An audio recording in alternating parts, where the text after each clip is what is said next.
2025년 6월 10일 화요일 역대상 12장 1절에서 40절 말씀.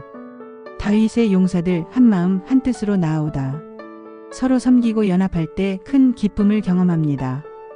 다윗이 사울을 피해 시글락과 광야의 도피에 있을 동안에도, 사울이 죽은 이후 헤브론에 있을 때에도 하나님께서 그를 도울 용사들을 계속 보내셨습니다.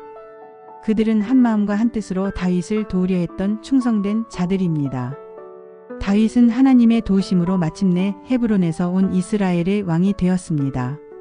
하나, 지혜. 다윗에게 온 용사들은 하나님의 뜻을 따르는 지혜를 가지고 있었습니다. 다윗이 시글락과 광야에서 사울의 추격을 피해 도망자처럼 지내던 시절, 많은 용사들이 위험을 무릅쓰고 자발적으로 그를 도왔습니다. 베냐민 지파를 비롯한 여러 지파 사람들은 자신의 안전보다 하나님의 계획에 순종하는 길을 택했습니다.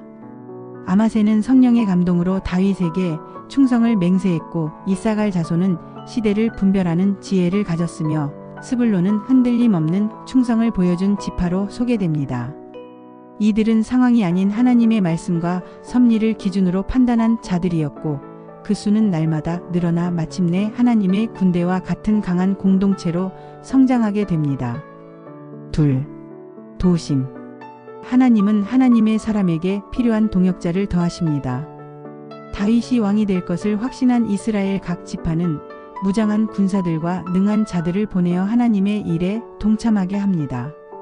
이들은 전쟁에 능하고 방패와 창을 다루며 다양한 전투 방식에 익숙한 용사들이었습니다. 그들은 연합하여 흔들림 없이 다윗의 나라를 세우는 일에 헌신하였습니다. 지파와 배경은 다르지만 모두 하나님의 뜻을 중심으로 자발적으로 모여들어 하나님의 계획을 이루는 데 기꺼이 쓰임받았습니다. 셋, 추대. 이스라엘 백성들은 자발적으로 다윗을 왕으로 세웁니다.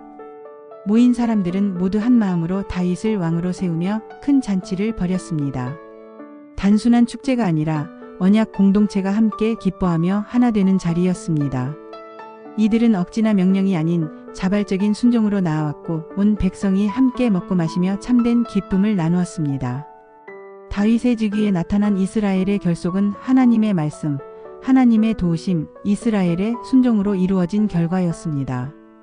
하나님의 뜻 안에서의 연합은 오늘날 신앙 공동체가 지향해야 할 도전이며, 교회도 하나님의 뜻을 중심으로 서로 섬기고 연합할 때 참된 기쁨을 경험할 수 있습니다.